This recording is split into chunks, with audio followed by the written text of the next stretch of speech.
लोग अगर देखें तो घर में व्यवहार आने वाली जो बिजली है वो क्या है, वो कितना वोल्ट है उसका, कितने एम्पियर की विद्युत धारा प्रवाहित हो रही है, ये बात हम लोग को सबसे पहले समझना होगा ना कि जब विद्युत धारा हम लोग सप्लाई अपने घरों में करते हैं तो घरों में सप्लाई होने वाली बिजली आखिर क्या है। हमारे घरों में जो बिजली आपूर्ति की जाती है वह बिजली क्या है, 220 वोल्ट 220 वोल्ट की प्रत्यावर्ती धारा है, मतलब अल्टरनेटिंग करंट है।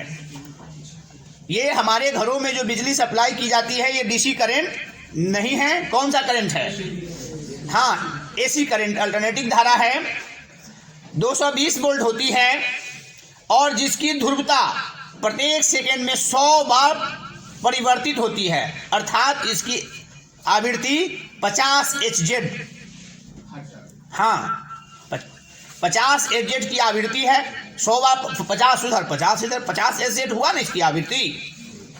संक्षेप में हम ये कह सकते हैं कि हमारे घरों में, हम लोग घरों में जो वायरिंग किया जाता है और जो हम लोग जो बिजली जो सप्लाई होता है, जो हम लोग को आता है, मिलता है ट्रांसफार्मर से, वो 220 वोल्ट प्रत्यावर्ती धारा है जिसकी आवृत्ति 50 Hz होती है। कोई दिक्कत? ये मेन लाइन से हमारे घरों में प्रवेश करता है। जिस तार से बिजली हमारे घरों में प्रवेश करता है उस मेन लाइन को हम लोग बोलते हैं मेंस। मेंस में आप गौर कीजिएगा तो अलग अलग जगह के वायरिंग अलग, लेकिन प्रायः जो बढ़िया वायरिंग लोग करते हैं उसमें 2 तार होते हैं मेंस में। इसमें एक 5 एम्पियर की धारा होती है और दूसरे में 15 एम्पियर की धारा होती है। सवाल है कि 2 तरह के भाई तार क्यों? एक ही मेंस में एक ही वाले तार को हम लोग क्यों अपने घरों में नहीं लगाते हैं? क्योंकि हमारे घरों में जो डिवाइस इलेक्ट्रॉनिक या इलेक्ट्रिक हम लोग यूज़ करते हैं उन डिवाइसों की क्षमता अलग अलग है। किसी को कम विद्युत धारा की आवश्यकता है, किसी को अधिक विद्युत धारा की आवश्यकता है। तो ऐसे कंडीशन के लिए 2 प्रकार के तार होते हैं, 5 एम्पियर धारा प्रवाहित वाले और 15 एम्पियर वाले। पहले जो 5 एम्पियर वाले हैं उसको हम लोग बोलते हैं घरेलू लाइन, याद रहेगा। हाँ, और दूसरे को बोलते हैं पावर लाइन, क्योंकि इसमें पावर थोड़ा अधिक है। घरों में विभिन्न प्रकार के जो हमारे विद्युत उपकरण हैं, जैसे बल्ब है, देख रहे हो ना, ट्यूब है, पंखा है, हीटर है, टेलीविज़न है, रेफ्रिजरेटर है, वॉशिंग मशीन है, बहुत सारे लोग यूज़ कर रहे हैं। आजकल तो हम लोग का जीवन मशीन पर डिपेंड हो गया है। लोग खुद से कुछ नहीं करना चाहते हैं, छोटी सी काम भी हो मशीन ऑन करो। हाँ, तो हम लोग मशीन युग में जी रहे हैं। तो इसमें अलग अलग मशीनों को चलाने के लिए अलग अलग क्षमता की धारा की आवश्यकता हो। जैसे बल्ब वगैरह है तो 5 एम्पियर वाले में चलेंगे, लेकिन जहां हम लोग को हीटर चलाने की जरूरत पड़ेगी, है ना, मोटर चलाने की जरूरत पड़ेगी, बड़े पावर के मोटर 15 एम्पियर की धारा की आवश्यकता होती है। ठीक है, इसलिए हमारे जो मेन फेज के जो तार होते हैं उसके मेंस में 2 तार होते हैं। चलिए अब आते हैं हम लोग घरेलू वायरिंग की संरचना। घरों में जो वायरिंग हम लोग करवाते हैं उसमें सबसे ज़्यादा हम लोगों को ध्यान देने की क्या ज़रूरत है, और ये वायरिंग मिस्टेक के वजह से परेशानी कितना आती है, और कभी भी शॉर्ट सर्किट का खतरा बना रहता है या ओवरलोडिंग का खतरा बना रहता है। हाँ, ओवरलोडिंग को हम लोग हिंदी में अति भारण कहते हैं और शॉर्ट सर्किट को बोलते हैं लघु पतन। देखेंगे पावर हाउस या मेन स्टेशन से करंट सीधे आपको आता है ट्रांसफार्मर में। हमारे घरों में डायरेक्ट नहीं भेजा जाता, क्योंकि उसमें बहुत अधिक धारा प्रवाहित होती है, तो ट्रांसफार्मर में भेजा जाता है और उस ट्रांसफार्मर में पोलों की सहायता से, खंभों से आपके घरों तक बिजली को भेजा जाता है। और देखिएगा तांबे के 2 मोटे तार के द्वारा ये आपके घरों में आता है।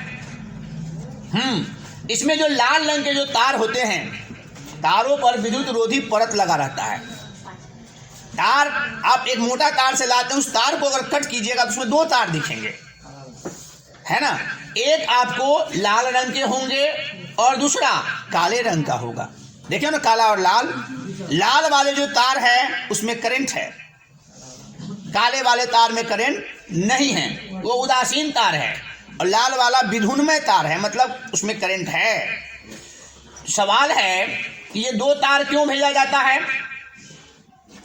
काले वाले मतलब कि जो उदासीन है, जिसमें करंट नहीं है, उसको काला से लगा दिया गया, जिससे स्पष्ट होता है कि काले वाले को हम पहचान सकें कि इसमें करंट नहीं है। लाल वाले में करंट होता है। और ये जो काला वाला पदार्थ है, तार जो है आपका, ये शून्य विभव पर रहता है। हाँ, जानते हैं क्यों इस तार को इसलिए लाया जाता है कि जब कभी आवश्यकता से अधिक धारा प्रवाहित हो रही है और वो धारा आपके घरों में खर्च नहीं हो रहा है, तो वापस वो स्टेशन की ओर जा सके रिटर्निंग के लिए। लाल वाले से तार तो आपके घर में बिजली आ रहा है रेड वाले से, और अगर मान लीजिए कि आवश्यकता कम है, सप्लाई ज़्यादा है, तो ब्लैक वाले तार से बिजली रिटर्न स्टेशन को पहुंच जाए, पावर स्टेशन को। इसलिए हमें काले वाले को भी छूने की आवश्यकता हो सकता है, रिटर्निंग का कुछ करंट उसमें हो। इसके अलावा घरों में एक भू तार होता है, अर्थ वायरिंग, जिसको लोग अर्थिंग कहते हैं। इसको जमीन के नीचे एक लोहे के धातु गड्ढा खोद करके डाल दिया जाता है और उससे इसको अटैच कर दिया जाता है, जिसको लोग क्या कहते हैं? अर्थिंग बोलते हैं। सुने हैं ना आप अर्थिंग? आजकल अब अर्थिंग लगाया जाता है कि नहीं लगाया जाता है? फिर भी अर्थिंग जो है सुरक्षा दृष्टिकोण से महत्वपूर्ण है, उसका बिजली के सप्लाई से कोई वास्ता नहीं है। हाँ, अर्थिंग अगर आप लगाए हैं घर में, भूतार हिंदी में बोलते हैं उसको, तो आपका विद्युत सप्लाई अच्छा होगा या बुरा होगा, इस बात से कोई प्रभाव नहीं पड़ता है। मूर्ख लोग कहेगा कि अर्थिंग ठीक ना, अर्थिंग सही करो, बिजली अच्छा आएगा, ऐसा कुछ नहीं है। अर्थिंग क्या है? अर्थिंग आवश्यकता से अधिक मात्रा के तार को, हम जानते हैं कि पृथ्वी जो है विद्युत का क्या है? सुचालक है। उसके नीचे जो तार हम लोग बांध करके नीचे डाल दिया कि अधिक, अगर बात मान लीजिए कि बहुत ज़्यादा सप्लाई आएगा, वो ज़मीन के नीचे चला जाएगा। समझ रहे हैं ना? जिससे आपके घरों में हाँ सुरक्षित रहेगा, फ्रिज वगैरह, टीवी वगैरह जो भी लगा है उसको नुकसान नहीं पहुंचे। ये हरे रंग का होता है, इसके ऊपर जो विद्युत रोधी परत होते हैं, कवर जो होता है रबर का, वो हरे रंग का होता है। याद रखिएगा, ये सुरक्षा के दृष्टिकोण से लगाया जाता है, विद्युत सप्लाई में इसका कोई योगदान नहीं है। तो हम लोग देखें कि पावर स्टेशन से बिजली कहाँ आती है? ट्रांसफार्मर से विद्युन्मय तार आता है, उदासीन आता है। विद्युन्मय तार घरों में विद्युत धारा को लाता है, और उदासीन जो ब्लैक वाला तार है वो रिटर्न वापस विद्युत धारा को फिर ट्रांसफार्मर में ले जाता है, ट्रांसफार्मर से वो फिर अपना।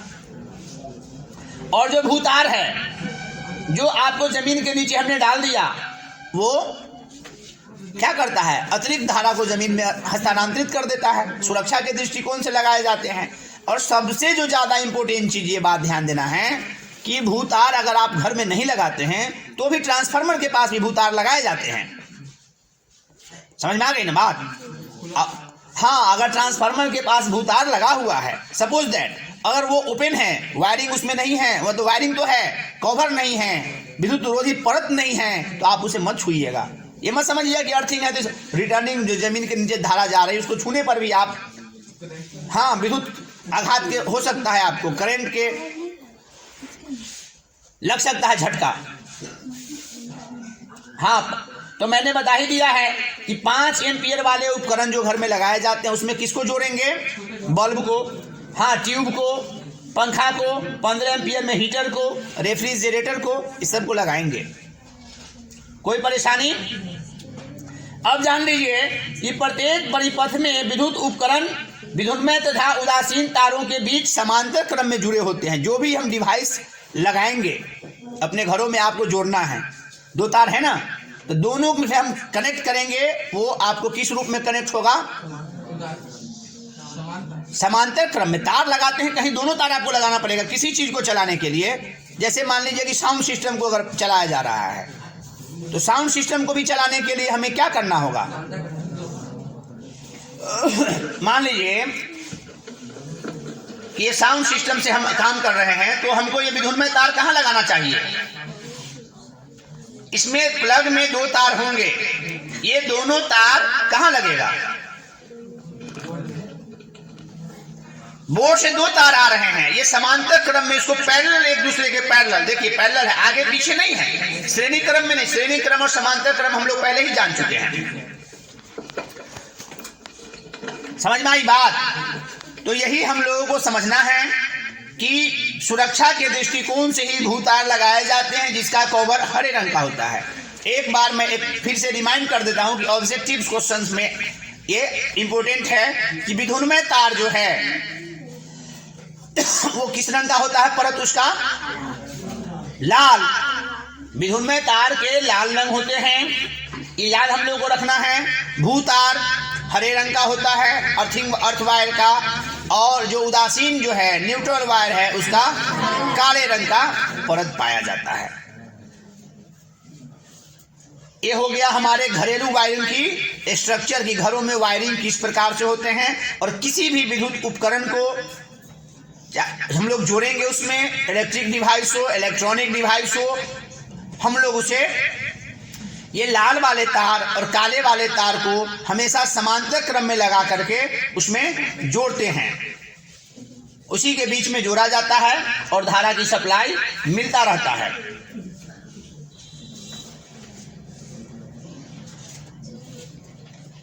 तो किसी परिपथ में धारा का परिमाण उसमें जो लगा हुआ उपकरण है उसकी शक्ति पर निर्भर करता है। अब अलग उपकरण का अलग अलग शक्ति होता है।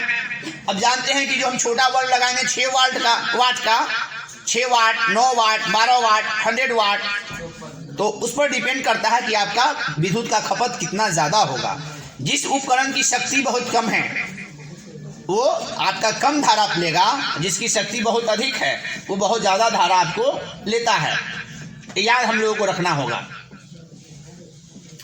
हीटर के मान लीजिए कि लगभग 2000 वाट तक का भी जो है पाया जाता है। हीटर का क्षमता, वो विद्युत शक्ति, तो उसके लिए बहुत अधिक विद्युत धारा की आवश्यकता होती है। नुकसान नहीं होगा, बहुत ज्यादा बिजली कंज्यूम करता है ये शरीर पर भी। उसका तो विद्युत का लाइट में, ये उष्मा में और आग जनरल उष्मा में थोड़ा सा डिफरेंशिएशन तो होगा ही ना।